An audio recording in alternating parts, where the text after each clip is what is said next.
Hello friends, welcome to my channel Career Point learn with Priyanka. Friends, आप सभी को पता है कि हमने शुरू की हुई है इसमें जीके के 1000 क्वेश्चंस की सीरीज़ जो बार बार एग्ज़ाम में पूछे गए हैं। और इसका आज हम करेंगे पार्ट थर्ड, जिसमें हम नेक्स्ट 30 क्वेश्चंस डिस्कस करेंगे। तो चलिए बिना देर के शुरू करते हैं। फर्स्ट क्वेश्चन है क्वेश्चन नंबर 61। भारत का राष्ट्रगीत किसने लिखा? तो भारत का राष्ट्रगीत लिखा बंकिम चंद्र चटर्जी ने। और भारत का राष्ट्रगीत क्या है ये आप सभी को पता है। भारत का राष्ट्रगीत है वंदे मातरम। अब भारत का जो राष्ट्रगीत है बंकिम चंद्र चटर्जी ने लिखा। इनकी एक फेमस एक और उपन्यास है जिसका नाम है आनंद मठ। बंकिम चंद्र चटर्जी का एक और फेमस उपन्यास है आनंद मठ। और वंदे मातरम जो राष्ट्रगीत है उसे आनंद मठ में कब सम्मिलित किया गया? मतलब अगर आपसे पूछे कि वंदे मातरम भारत के राष्ट्रगीत को आनंद मठ में कब सम्मिलित किया गया, तो इसका आंसर होगा सन 1882 में राष्ट्रगीत वंदे मातरम को आनंद मठ में सम्मिलित किया गया। और अगर आपसे एग्ज़ाम में पूछ सकते हैं कि भारत का जो राष्ट्रगीत है वंदे मातरम ये किस भाषा में है, तो मैं आपको बता दूं कि भारत का राष्ट्रगीत वंदे मातरम ये जो है बंगाली भाषा में है।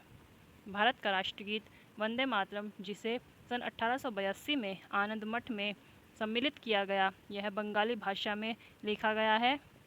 और इससे मैं आपको एक और इम्पोर्टेंट फैक्ट बता देती हूँ कि जो बंकिम चंद्र चटर्जी हैं, इनका जो सबसे आखिरी और प्रसिद्ध उपन्यास था, सबसे लास्ट उपन्यास, उसका नाम है सीताराम। बंकिम चंद्र चटर्जी का सबसे आखिरी उपन्यास था सीताराम, जो इन्होंने किस वर्ष लिखा? सन 1886 में इन्होंने अपना प्रसिद्ध उपन्यास सीताराम लिखा।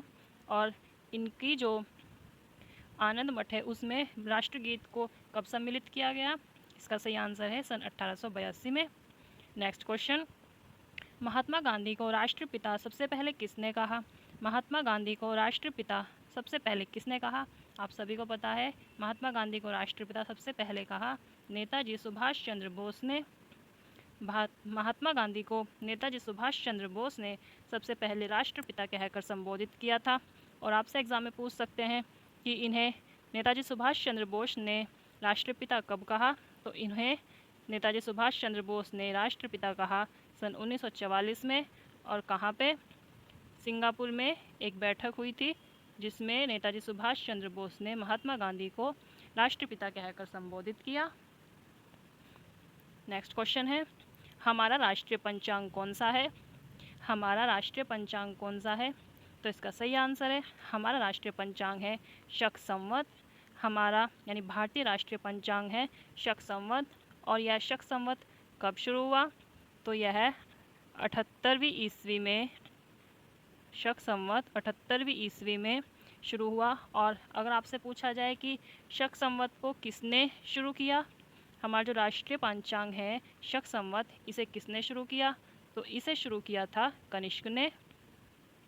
इसे शुरू किया था कनिष्क ने। कब? 78वीं ईस्वी में। अब नेक्स्ट क्वेश्चन है क्वेश्चन नंबर 64। राष्ट्रगान की अवधि कितनी है? तो राष्ट्रगान की अवधि आप सभी को पता है, राष्ट्रगान की अवधि है 62 सेकंड। Question number 65। रेडियो एक्टिवता की खोज किसने की? रेडियो एक्टिवता की खोज की हेनरी बैकरल ने। रेडियो एक्टिविटी की खोज की हेनरी बैकरल ने।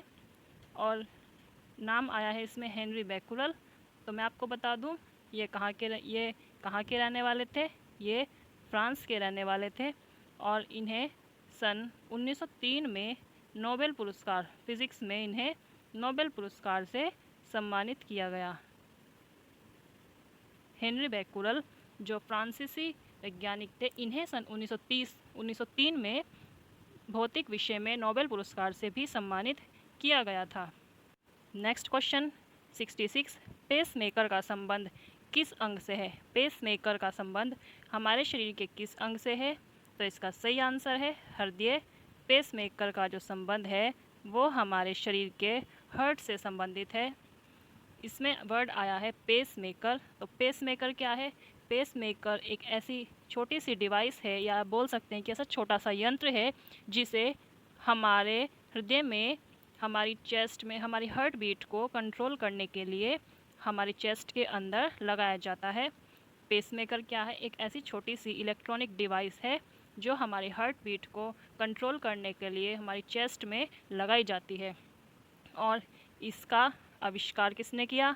तो पेसमेकर का आविष्कार किया सन 1950 में। पेसमेकर का आविष्कार किया सन 1950 में जॉन हॉब्स ने।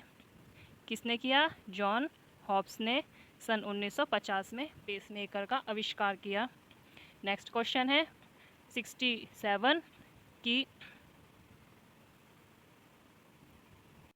नेक्स्ट क्वेश्चन है 67 मानव शरीर की किस ग्रंथि को मास्टर ग्रंथि कहा जाता है? यानी हमारी बॉडी की किस ग्रंथि को मास्टर ग्रंथि यानी मास्टर ग्लैंड कहा जाता है? तो इसका सही जवाब है पीयूष ग्रंथि, यानी कि पिट्यूटरी ग्लैंड को मास्टर ग्लैंड भी कहा जाता है। मानव शरीर की पिट्यूटरी ग्लैंड यानी कि पीयूष ग्रंथि को मास्टर ग्रंथि कहा जाता है। अब ये जो पीयूष ग्रंथि है इसका क्या काम है? यह है क्योंकि यह जो है हमारे बॉडी के जितने भी बाकी की ग्रंथियां हैं यानी हमारी बॉडी के जो अदर ग्लैंड्स है उन सब को कंट्रोल करती है और हमारी बॉडी की ग्रोथ को भी ये उसमें बहुत इम्पोर्टेंट रोल प्ले करती है। और पीयूष ग्रंथि इसके दो पार्ट्स होते हैं। इसके पीयूष ग्रंथि के दो पार्ट्स होते हैं, एक है एंटीरियर लोब और सेकंड है पोस्टीरियर लोब। एंटीरियर लोब और सेकंड पोस्टीरियर लोब पीयूष ग्रंथि के दो पार्ट्स होते हैं। नेक्स्ट क्वेश्चन 68 कि कार्बन का सबसे शुद्ध रूप कौन सा है? तो आप सबको पता है कार्बन का सबसे शुद्ध रूप है हीरा, जिसे हम क्या कहते हैं? डायमंड। कार्बन का सबसे शुद्ध रूप है हीरा। और कार्बन जो है तीन प्रकार का होता है। पहला है डायमंड, दूसरा ग्रेफाइट और तीसरा फ्लोरीन। तो डायमंड, ग्रेफाइट और फ्लोरीन ये तीन प्रकार का कार्बन होता है। नेक्स्ट क्वेश्चन है क्वेश्चन नंबर 69 कि एक्सरे का आविष्कार किसने किया? एक्सरे का आविष्कार किसने किया? तो इसका सही आंसर क्या है? इसका सही आंसर है रोंटगन। एक्सरे का आविष्कार किसने किया? एक्सरे का आविष्कार किया रोंटगन ने। और कब किया? तो इन्होंने एक्सरे का आविष्कार किया सन 1895 1895 में रोंटगन ने एक्सरे का आविष्कार किया। नेक्स्ट क्वेश्चन 70 किस धातु का प्रयोग मानव द्वारा सबसे पहले किया गया? मानव ने सबसे पहले किस धातु का प्रयोग किया? तो इसका सही आंसर है तांबा। मानव ने सबसे पहले किस धातु का प्रयोग किया? वो है तांबा। और कब किया? अगर आपसे पूछा जाए मानव ने तांबे का प्रयोग कब किया, तो वो मानव ने किया 5000 ईसा पूर्व में। 5000 ईसा पूर्व में तांबे का प्रयोग मानव द्वारा सबसे पहले किया गया। नेक्स्ट क्वेश्चन है 71 कि अंतरिक्ष यात्री को बाह्य आकाश कैसा दिखाई देता है? अंतरिक्ष यात्री को बाह्य आकाश कैसा दिखाई देता है? इसका सही आंसर है काला, कि अंतरिक्ष यात्री को आकाश जो है वो काले रंग का दिखाई देता है। क्वेश्चन नंबर 72 दूरबीन का आविष्कार किसने किया? तो दूरबीन का आविष्कार किसने किया? वो किया गैलीलियो ने। दूरबीन का आविष्कार किया गैलीलियो ने। अगर आपसे पूछा जाए कि कब किया, तो दूरबीन का आविष्कार इन्होंने किया 1609 में। 24 अगस्त 1609 में गैलीलियो ने दूरबीन का आविष्कार किया। क्वेश्चन नंबर 73 दिल्ली स्थित महात्मा गांधी की समाधि का क्या नाम है? दिल्ली स्थित महात्मा गांधी की समाधि का क्या नाम है? तो इसका सही आंसर है राजघाट। दिल्ली स्थित महात्मा गांधी की समाधि का नाम है राजघाट। अब इसके बारे में मैं आपको बता दूं कि जो दिल्ली स्थित महात्मा गांधी की समाधि है राजघाट, यह कहाँ पर है? यह किस नदी के पास है? तो यह है दिल्ली में यमुना नदी के पास राजघाट स्थित है। और इनकी जो समाधि है राजघाट, वो कैसी है? तो वो जो है काले पत्थर से बनी हुई है। इनकी जो समाधि है महात्मा गांधी की राजघाट में यमुना नदी के पास, वो काले रंग के पत्थर से बनी हुई है। नेक्स्ट क्वेश्चन 74 भारत की पहली रेल कहाँ चली? तो भारत की पहली रेल मुंबई से थाने तक चली। भारत की पहली रेल मुंबई से थाने तक चली। और ये अगर आपसे पूछा जाए कि भारत की पहली रेल जो है वो मुंबई से थाने के बीच जो चली थी वो कब चली थी?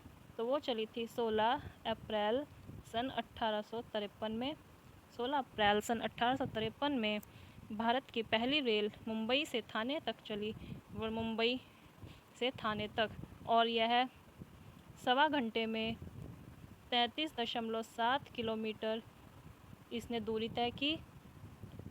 33.7 किलोमीटर दूरी इसने तय की सवा घंटे में। और यह किस समय चली? यह चली 3:35 दोपहर के 3:35 पे भारत में जो पहली रेल है वो चली मुंबई से थाने तक। और कब? 16 अप्रैल सन 1853 में। अब नेक्स्ट क्वेश्चन है 75 कि भारत में पहली मेट्रो रेल सेवा किस नगर में आरंभ की गई? भारत में पहली मेट्रो रेल सेवा किस नगर में आरंभ की गई? तो इसका सही जवाब है कोलकाता। भारत में पहली बार मेट्रो रेल सेवा किस नगर में आरंभ की गई? वो है कोलकाता। और यह कब की गई? यह सेवा प्रारंभ की गई सन 1984 यानी कि 1984 में। और कोलकाता में जो 1984 में पहली बार मेट्रो रेल चली उसका नाम था कोलकाता मेट्रो। और उसके बाद जो दूसरी मेट्रो रेल चली वो चली सन 2002 में। कहाँ पर? आप सभी को पता है, दिल्ली में। पहली मेट्रो रेल चली सन 1984 में कोलकाता में, और इसके बाद सन 2002 में दिल्ली में चली मेट्रो रेल। अब नेक्स्ट क्वेश्चन है कि भारत में रेल का आरंभ किस सन में हुआ? भारत में रेल का आरंभ किस सन में हुआ? तो इसका सही आंसर है सन 1853। भारत में रेल का आरंभ हुआ सन 1853 में। नेक्स्ट क्वेश्चन 77 प्रथम भारतीय अंतरिक्ष यात्री कौन थे? प्रथम भारतीय अंतरिक्ष यात्री कौन थे? तो वो थे स्क्वाड्रन लीडर राकेश शर्मा। प्रथम भारतीय अंतरिक्ष यात्री थे जो अंतरिक्ष में कब गए? सन 1984 में 1984 में स्क्वाड्रन लीडर राकेश शर्मा प्रथम भारतीय अंतरिक्ष यात्री बने। नेक्स्ट क्वेश्चन है 78 कि भारत की पहली महिला मुख्यमंत्री कौन थी? भारत की पहली महिला मुख्यमंत्री कौन थी? तो इसका सही जवाब है श्रीमती सुचेता कृपलानी। श्रीमती सुचेता कृपलानी भारत की पहली महिला मुख्यमंत्री थी। ये भारत की पहली महिला मुख्यमंत्री कब बनी? तो ये बनी सन 1963 से 1967 तक ये मुख्यमंत्री पद पर रही सुचेता कृपलानी। नेक्स्ट क्वेश्चन है 79 हरियाणा के पहले मुख्यमंत्री कौन थे? हरियाणा के पहले मुख्यमंत्री कौन थे? इसका सही आंसर है पंडित भगवत दयाल शर्मा। हरियाणा के पहले मुख्यमंत्री थे पंडित भगवत दयाल शर्मा, हरियाणा के पहले मुख्यमंत्री थे। और मैं आपको बता दूं कि वर्तमान में हरियाणा के मुख्यमंत्री कौन है? तो वर्तमान में हरियाणा के मुख्यमंत्री हैं मनोहर लाल खट्टर। वर्तमान में हरियाणा के मुख्यमंत्री मनोहर लाल खट्टर, और पहले मुख्यमंत्री थे पंडित भगवत दयाल शर्मा। नेक्स्ट क्वेश्चन है क्वेश्चन नंबर 80 कि संयुक्त राष्ट्र संघ की स्थापना कब हुई? संयुक्त राष्ट्र संघ की स्थापना कब हुई? तो इसका आंसर है 24 अक्टूबर 1945 में संयुक्त राष्ट्र संघ की स्थापना हुई। संयुक्त राष्ट्र संघ की स्थापना कब हुई? 24 अक्टूबर सन 1945 में। और संयुक्त राष्ट्र संघ, अगर आपसे पूछा जाए कि इसमें कितने सदस्य देश शामिल हैं, तो संयुक्त राष्ट्र संघ में टोटल 193 देश सदस्य हैं इसके संयुक्त राष्ट्र संघ के। और इसका मुख्यालय कहाँ पर है? इसका मुख्यालय है सैन फ्रांसिस्को, जो कैलिफोर्निया में स्थित है। सैन फ्रांसिस्को में संयुक्त राष्ट्र संघ का मुख्यालय है जो कैलिफोर्निया में स्थित है। और इससे रिलेटेड एक और पॉइंट मैं आपको बता दूं कि संयुक्त राष्ट्र संघ, इसके अध्यक्ष कौन हैं? तो इसके अध्यक्ष हैं एंटोनियो गुटेरस। संयुक्त राष्ट्र संघ के अध्यक्ष हैं एंटोनियो गुटेरस। इसका जो कहाँ के रहने वाले हैं, जो एंटोनियो गुटेरस है, ये हैं पुर्तगाल के निवासी। नेक्स्ट क्वेश्चन है क्वेश्चन नंबर 81 कि संयुक्त राष्ट्र संघ का मुख्यालय कहाँ स्थित है? तो संयुक्त राष्ट्र संघ का मुख्यालय कहाँ है? वो है न्यूयॉर्क में। नेक्स्ट क्वेश्चन है 82 संयुक्त राष्ट्र संघ के पहले महासचिव कौन थे? संयुक्त राष्ट्र संघ के पहले महासचिव कौन थे? राइट आंसर है त्रिगवेली। संयुक्त राष्ट्र संघ के पहले महासचिव थे त्रिगवेली। क्वेश्चन नंबर 83 कि इस समय संयुक्त राष्ट्र संघ में कितने सदस्य देश शामिल हैं? तो इस समय संयुक्त राष्ट्र संघ में मैंने आपको अभी बताया है कितने देश शामिल हैं सदस्य। सही आंसर है 193, 193। क्वेश्चन नंबर 84 संयुक्त राष्ट्र संघ सुरक्षा परिषद के कितने देश सदस्य होते हैं? इसमें आया है कि संयुक्त राष्ट्र संघ के, तो आंसर हो जाएगा आपका 193। अगर आ जाए संयुक्त राष्ट्र संघ सुरक्षा परिषद के सदस्य कितने देश सदस्य हैं, तो इसका आंसर हो जाएगा 15। संयुक्त राष्ट्र संघ के सुरक्षा परिषद के 15 देश सदस्य हैं। नेक्स्ट क्वेश्चन है 86 अंतर्राष्ट्रीय न्यायालय कहाँ स्थित है? अंतर्राष्ट्रीय न्यायालय कहाँ स्थित है? तो इसका आंसर है हॉलैंड, द हेग में अंतर्राष्ट्रीय न्यायालय स्थित है। क्वेश्चन नंबर 87 है। क्वेश्चन नंबर 87 कि संयुक्त राष्ट्र संघ के वर्तमान महासचिव कौन है? तो संयुक्त राष्ट्र संघ के जो वर्तमान महासचिव है वो है एंटोनियो गुटेरस, जो मैंने अभी आपको बताया है। संयुक्त राष्ट्र संघ के वर्तमान महासचिव है एंटोनियो गुटेरस, जो पुर्तगाल के निवासी हैं। नेक्स्ट क्वेश्चन 88 संयुक्त राष्ट्र महासंघ में हिंदी में भाषण देने वाले पहले भारतीय कौन थे? संयुक्त राष्ट्र महासभा में हिंदी में भाषण देने वाले पहले भारतीय थे अटल बिहारी वाजपेयी, जिन्होंने पहली बार संयुक्त राष्ट्र की महासभा में हिंदी में भाषण दिया।